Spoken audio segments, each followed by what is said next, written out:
Oiê, pessoal, tudo bem? Hoje a gente vai estar vendo um pouco sobre a Era Napoleônica. Fizemos uma revisão, né, na outra aula e no último tema estudado a gente estava vendo o contexto da Revolução Francesa. O Napoleão ele foi muito importante, né, não só para o contexto da França, mas como para o desenvolvimento da Europa, né, as políticas aí, e sociais desenvolvidas na Europa nesse contexto. A gente vai ter muitas modificações nesse movimento, e aí a gente parte aí do final da Revolução Francesa com o destaque do exército napoleônico atrelado à sua figura. Aqui eu coloquei a imagem, né? O tema do slide já é o tema da aula, acho muito legal isso. E aí, vamos pensar um pouquinho na questão do que foi esse movimento do Império Napoleônico, né, da Era Napoleônica, e as suas consequências aí para o território europeu. O Napoleão ele foi uma figura muito importante, teve grande representação militar, política, sua história, né, de vida norteada por muitos estudos. Ele foi uma pessoa muito inteligente, teve bons professores, estudou em boas instituições aí de ensino. E aí ele tem um destaque muito grande no exército, né? E suas práticas militares e políticas são de grande destaque, né? Ele leu muito Maquiavel, os princípios aí de uma representação política muito forte, muito centralizada. E isso se reflete aí no seu processo histórico e de atuação na França. E aí eu coloquei algumas questões para a gente pensar aí ao longo da aula e para a gente discutir também posteriormente nos encontros, né? Uma das medidas mais importantes em seu governo foi a instauração do bloqueio continental. E por que essa prática não deu muito certo? Né? A gente vai ver ao longo da aula que ele instaurou como medida econômica para a França, esse bloqueio continental, e aí é importante pensar porque não deu muito certo, né? Quais foram as consequências disso para a França, e não só para a França, mas para todo o contexto europeu da época. E quais foram as maiores, né, consequências para os países europeus após, né, a derrota definitiva do Império Napoleônico. A gente vai ver que vai começar um período de derrotas, e a gente vai ter batalhas que vão ser definitivas, como a Batalha de Waterloo, que vai por fim aí ao Império.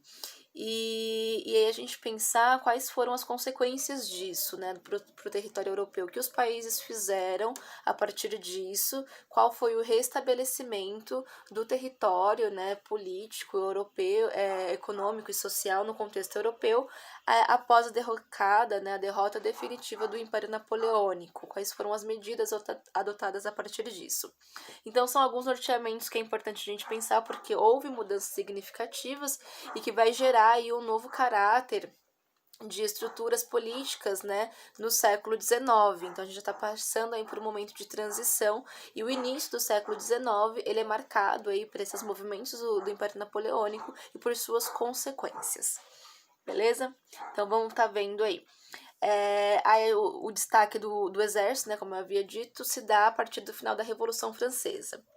Então a gente tem aí o final da Revolução com o êxito do exército napoleônico, né? E o exército napoleônico ele vai ter grande apoio da camada aí burguesa e também do povo, né? Os camponeses, e o apoio popular vai ser importante para isso, porque a gente passou por um momento da França de uma constante ameaça externa, né? Então a gente tem uma ameaça externa muito significativa e uma instabilidade econômica muito grande. Então é importante que haja esse apoio não só do exército, da camada, né, militar, mas também do povo e das relações burguesas, né? A ala mais girondina vai ter uma constante aí, apoio do exército napoleônico e das relações de aliança que vão ser estabelecidas nesse momento também. Então a gente vai ter um contexto de busca, né, contínua e busca significativa da estabilidade e da pacificação, né, estabilidade econômica, estabilidade militar e dessa pacificação, colocando fim às ameaças externas que a França estava passando no fim da Revolução. o que vai acontecer é que vai ter instaurado um golpe, né? O momento do golpe de 18 de Brumário, que ele vai colocar a deposição da consolidação política desse diretório, instaurando aí o consulado. E aí é durante esse consulado que o Napoleão, né, ele vai colocar uma detenção aí do controle político, buscando aí a pacificação da França, estabelecendo essas paz interna e externa. O consulado ele é estabelecido por 3 dirigentes políticos, né? E é nesse momento que o Napoleão mais se destaca na sua atuação política, colocando aí os caminhos para a sua centralização efetiva, né? A sua centralização política mais efetiva. E aí a gente começa falando um pouco da atuação do Napoleão no consulado, né? Então, o consulado ele vai bem no finalzinho aí do século XVIII, início do século XIX, 1799 a 1804. E aí ele começa várias modificações, né? Tanto econômicas quanto sociais. Então, ele vai criar o Banco da França, né? A criação aí de um banco com uma moeda nacional francesa, medidas aí que buscam recuperação econômica e o avanço econômico, como o processo de industrialização francesa. A França, nesse momento, era ainda agrária, então a gente tem uma baixa industrialização no contexto francês. No caso, né, a Napoleão, ele busca também a produção agrícola, né? Então, a questão econômica é um ponto muito significativo, buscando aí sempre o seu avanço e o seu reestabelecimento. Lembrando que durante o processo de Revolução Francesa, a França passou por várias crises e ela era majoritariamente agrária. Então, a gente tem um cenário bem diferente, né, de industrialização e desenvolvimento econômico, ao contrário do que acontecia na Inglaterra, por exemplo, né? A Inglaterra é a maior potência nesse contexto, maior potência mundial, e a gente tem aí a busca por uma industrialização cada vez mais efetiva. O Napoleão também ele vai reativar suas relações com a igreja, isso é importante para uma centralização maior na política e uma aliança com a igreja é muito importante, lembrando que houve, né, todo um afastamento da igreja durante o processo de revolução, desde da quebra, né, das alianças e até mesmo da revolta do clero, e aí a gente tem uma reativação das relações com a igreja, e aí com isso, né, com essas modificações, a gente começa uma efetiva centralização política e administrativa.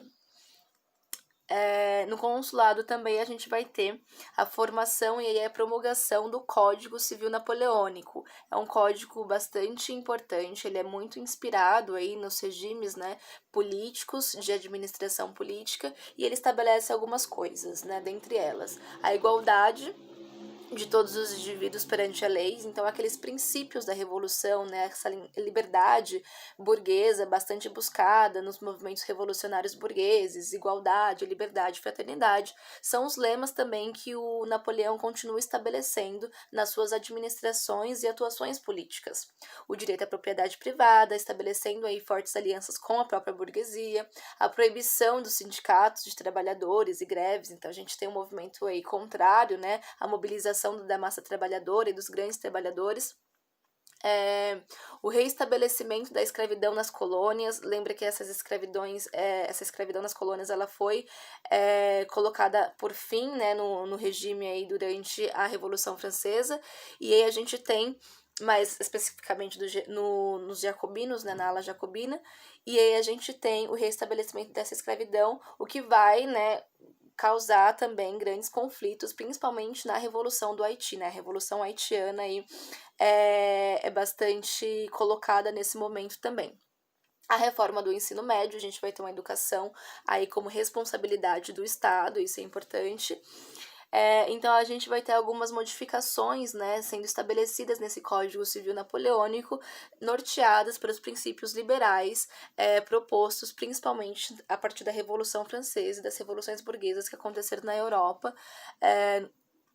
como um todo. Aqui eu coloquei o momento que o Napoleão ele recebe a coroa, né, e é titulado como o imperador, e é nesse momento também simbólico que ele pega e se autocoroa, né, colocando aí a sua autoridade acima da igreja, fazendo uma alusão ao que aconteceu com Carlos Magno lá na Idade Média. Então a gente tem um momento aqui da coroação do Napoleão e essa aliança com a igreja, ele se torna Napoleão I, consolidando o seu poder imperial.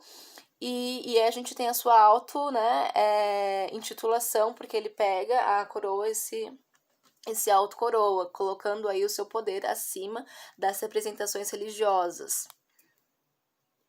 E aí a gente começa o Império Napoleônico nesse momento, né? Vai de 1804 a 1815. A gente vai ter diversas reações contra essa formação desse império e contra essa atuação centralizadora de Napoleão.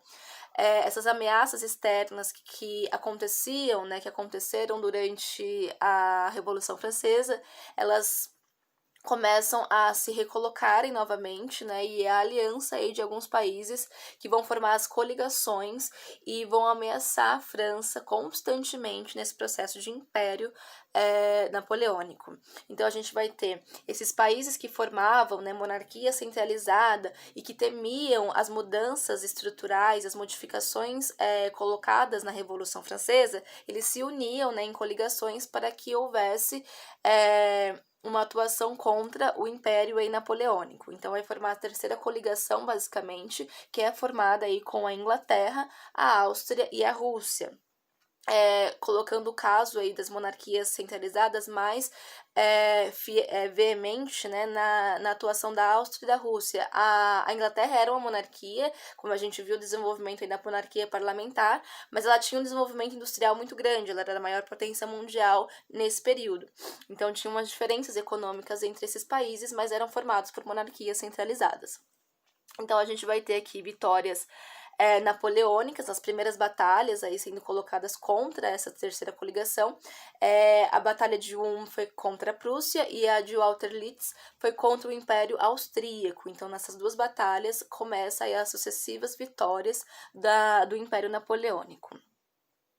Diante disso, a gente vai ter aqui a extinção do Sacro Império Romano Germânico, né, colocando aí a formação da Confederação do Reno, e é nesse momento que a gente vai ter o desenvolvimento mais voltado para questões econômicas da França. Então, o Napoleão ele vai objetivar nesse contexto o bloqueio continental, colocando aí algumas imposições, né, o bloqueio continental foi um movimento muito importante, porque ele vai impedir todos os países europeus a fazerem relações comerciais e industriais, de trocas, né, industriais, de manufaturas e produtos agrários com a Inglaterra. Então, esse momento, ele bloqueia todos esses países europeus a fazerem qualquer tipo de relação econômica com a Inglaterra. Isso vai ser, assim, um movimento muito interessante, porque, ao mesmo tempo, né, a gente vai ver que o Napoleão, ele preza para que a França se desenvolva industrialmente, né, a nível inglês, mas a gente vai ver também que grande parte dos países europeus eles tinham dependências econômicas muito significativas com a Inglaterra, né? A gente tem um exemplo muito grande aqui no Brasil, que foi Portugal. A vinda da família real foi uma consequência desse bloqueio continental que foi estabelecido no Império Napoleônico. Então a gente vai ver a dependência desses países europeus com a Inglaterra, né? E a insuficiência da França no quesito aí de se desenvolver industrialmente para chegar a um nível, né, inglês, que era o que objetivava Napoleão. A gente vai ter o vencimento aí, né, vence as formações de coligações, ele consegue vencer nesse momento, né, todas essas batalhas, essas coligações que estão estabelecidas aí com os países europeus, e ele vai disseminando os seus princípios, né, liberais, e essa imagem que ele acabou sendo construída desse caráter libertador. Então, nesse primeiro momento, né, do Império Napoleônico, a gente tem um avanço muito significativo das suas vitórias nas suas batalhas, e esse avanço também de dominação sobre esses territórios europeus com esse caráter de libertador, né, com os resultados do que foi a Revolução Francesa, e a gente tem essa construção simbólica de sua imagem como o salvador desses territórios, né? Ele vai lá para libertar esses países dessas monarquias, desse atraso, desse retrocesso que representava ainda essas monarquias centralizadas, que fazia alusão ao antigo regime, por exemplo. Então, a gente tem nesse primeiro momento vitórias e atuação significativa do Império Napoleônico. E os objetivos do bloqueio continental, né? A gente tinha os objetivos como isolamento econômico da Inglaterra, ele sabia que a Inglaterra era uma ameaça, né, econômica, e a marinha inglesa também fazia uma ameaça significativa. A gente tem aqui o objetivo de colocar a França como maior potência mundial, né, em uma hegemonia econômica e militar, baseando aí nos princípios de industrialização francesa, e, consequentemente, também o enfraquecimento da marinha inglesa. Então, basicamente, eles eram os objetivos, né, muito claros que o Napoleão tinha como essa atuação e essa imposição do bloqueio continental à Inglaterra. Teve muitos entraves, né? Não deu muito certo. Por quê? Porque a gente vai acabar acontecendo no contexto europeu, no contexto da França, um desequilíbrio econômico. Porque a França ela não tinha capacidade de ocupar o papel inglês nesse momento, né? Ocupar o papel industrial que a Inglaterra tinha nesse momento. A Inglaterra já vinha, né, com sua industrialização, com sua revolução industrial muito significativa, tornando-se a maior potência mundial nesse momento.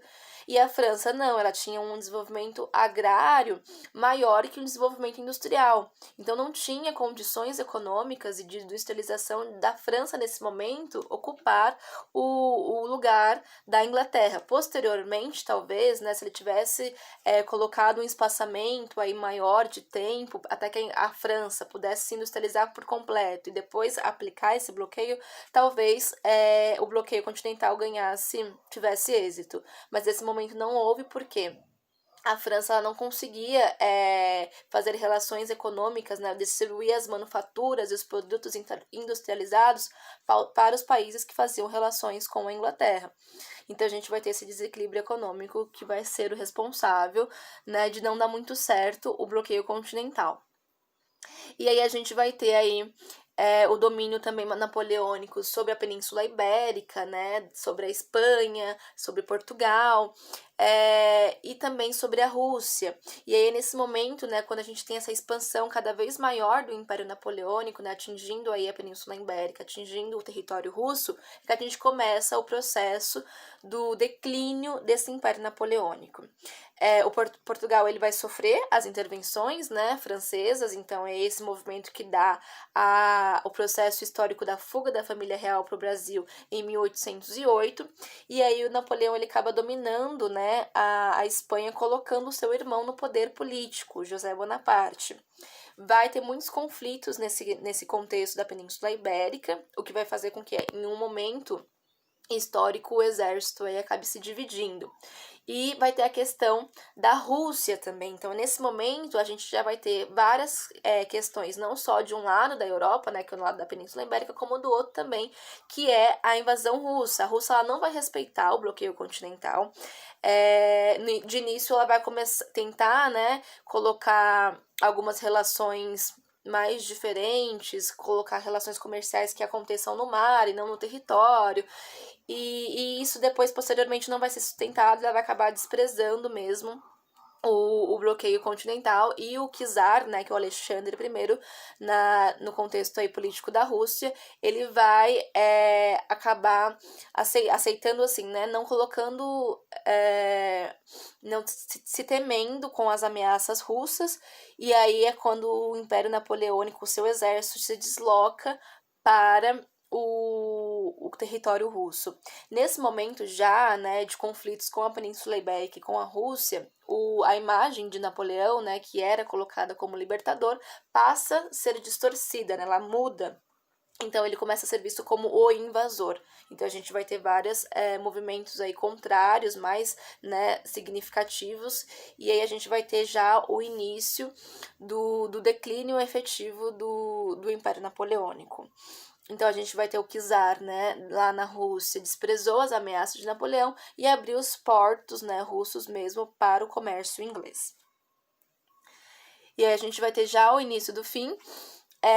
Napoleão ele reúne um exército, né, com mais de 600 mil soldados aí para atingir o território russo. Então o exército era um grande número de homens, e os russos eles vão acabar usando táticas muito efetivas no quesito aí desse momento de conflito, né, com o Império Napoleônico, e uma das principais táticas é a da terra arrasada. que é basicamente, né, você meio que destruir uma certa localidade, né, acabar com as comidas, com a água, para quando esses invasores chegarem, já encontrarem a terra arrasada e não conseguirem, né, dar efetiva continuidade ao processo de conflito, ao processo de guerra. E aí é nesse momento que eles conseguem chegar a Moscou, e aí eles acham que eles encontram a cidade ainda em um suposto movimento, ainda havia, né, certos sinais que a população estava por lá e que estava aparentemente tudo certo, mas era uma armadilha, eles fizeram com que houvesse vários bombas escondidas em Moscou, e aí tinham também água envenenada, então tem todo um movimento aí de armadilha mesmo para o exército napoleônico. E que além disso vai ter o famoso, né, inverno russo. Então Napoleão ele meio que programou a tropa de seu exército para que chegasse ainda no verão, mas não deu muito certo. E aí o inverno russo acaba também atuando, né, um fator aí natural da Rússia, atuando para a derrotada mesmo do exército napoleônico. Então a gente tem táticas aí que vão derrotar significativamente o exército, né? Então quando o Napoleão, né, ele vê que há muitas mortes, o conflito ele acaba mesmo atuando aí de forma bem significativa no quesito de perda mesmo, né, de representantes do exército. A gente vai ter aí a derrotada do exército, e aí eles voltam, né, para a França aí com menos de 100 mil mortos. Então foi um momento assim bem difícil do exército napoleônico. E a gente vai ter, a partir disso, a formação da sexta coligação. Então a gente já tem um exército, né, totalmente derrotado, e aí forma-se a sexta coligação e que acaba vencendo, né, Napoleão na Batalha das Nações. Essa sexta coligação foi formada aí pela Prússia, Inglaterra, Rússia e o Império Austríaco. E aí a gente vai ter uma constante desestabilização do exército napoleônico nessa batalha também. E aí, por fim, a gente vai ter alguns acordos que serão estabelecidos nesse momento, né? Entre eles, a gente vai ter o Tratado de Fontainebleau, que é basicamente a abdicação do Napoleão ao trono francês, mas ele não deixa de ser, o título de imperador não deixa de ser atribuído a ele, mas somente a abdicação do trono mesmo francês, e ele é levado, né, a exílio na ilha de Elba. Nesse momento, né, na França, a gente vai ter o restabelecimento da dinastia Bourbon, né, foi a dinastia responsável pelo auge e o declínio do absolutismo, né, antes aí da Revolução Francesa, e aí a gente tem aí a governabilidade política do Luís XVIII. Nesse momento, o Napoleão ele fica em exílio na ilha de Elba, mas ele continua sua atuação, né, com seu contato com o exército, e tanto que o título dele permanece, e aí é o momento que ele volta para o território francês, ele volta para a França e acaba depondo, o governo de Luís XVIII acaba sendo deposto, né, ele acaba fugindo e tudo mais. É um movimento chamado Os 100 Dias, que é a volta de Napoleão à França, e ele é recebido, assim, com grandes clamores, a população, assim, acaba meio que louvando ele nesse momento, o exército começa a atuar junto dele, então a imagem dele é meio que reconstruída nessa volta ao território francês.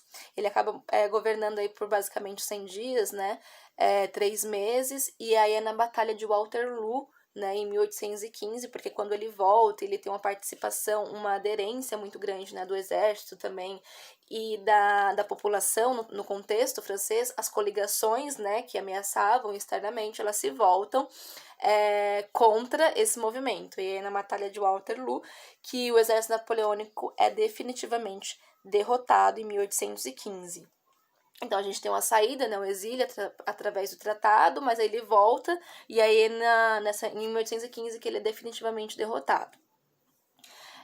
Lembrando que, né, o exército dele já estava bem enfraquecido, a atuação política dele já estava bem enfraquecida, decorrente das outras batalhas, né, principalmente no contexto da Rússia. Aqui eu coloquei um mapa que mostra, gente, o Império Napoleônico, a extensão, né, do Império. É importante a gente ver no mapa mesmo a extensão territorial, então aqui está por data, né, a anexação dos territórios por data, até aí 1812, né, que a gente já começa o fim do Império. Então a gente vê que ele se expande aí por boa parte do território europeu, né, da Europa Ocidental. E a gente tem as consequências de tudo isso, né? A gente viu que a formação atual de administração econômica, política foi muito significativa, né? Então a gente tem aí até mesmo uma construção simbólica da imagem dele, depois essa destruição da imagem dele, mas ele foi uma pessoa muito significativa nesse momento. A gente vai ter como consequência desse império a formação de um congresso, né, do Congresso de Viena, que é basicamente essas coligações desses países externos,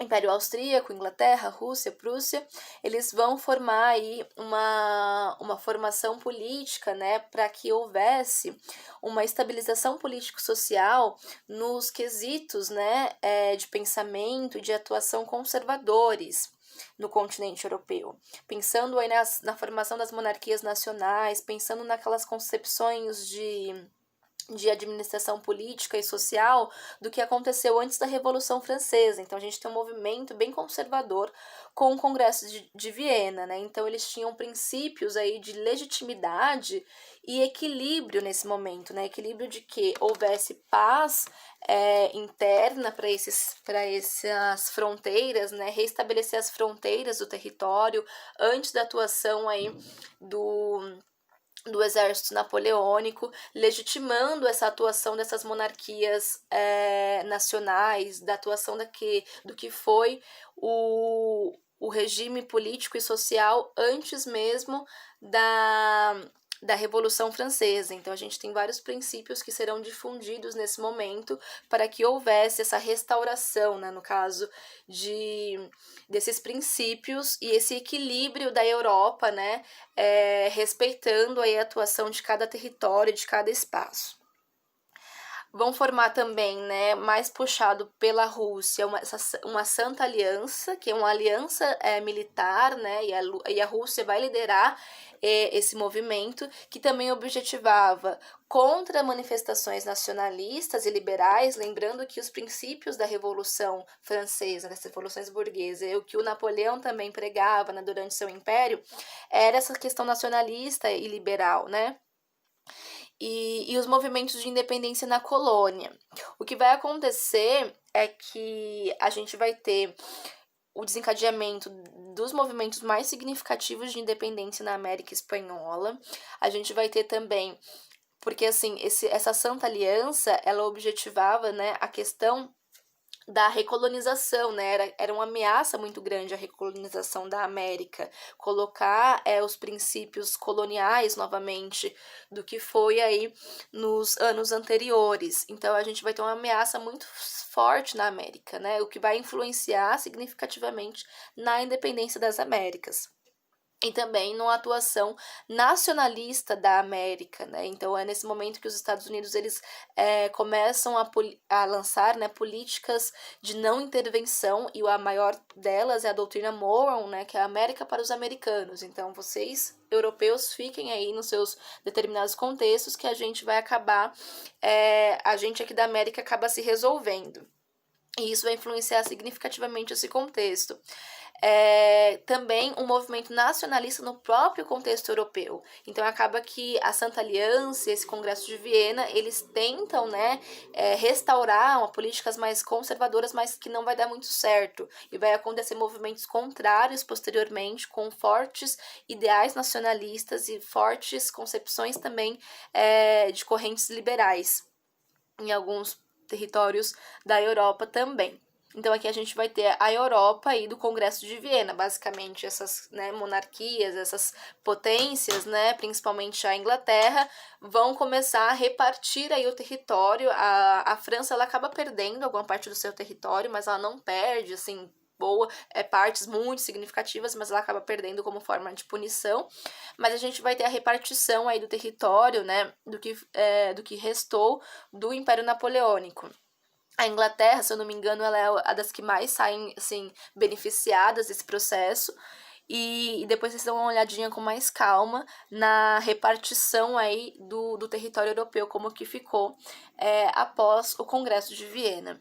Então é basicamente isso, gente. Espero que tenha ficado claro, ficou bem rápido, porque eu acho que é uma ideia mais concisa, né, dos assuntos, e aí a gente vai discutindo posteriormente, conforme forem surgindo as dúvidas e os encontros. Valeu!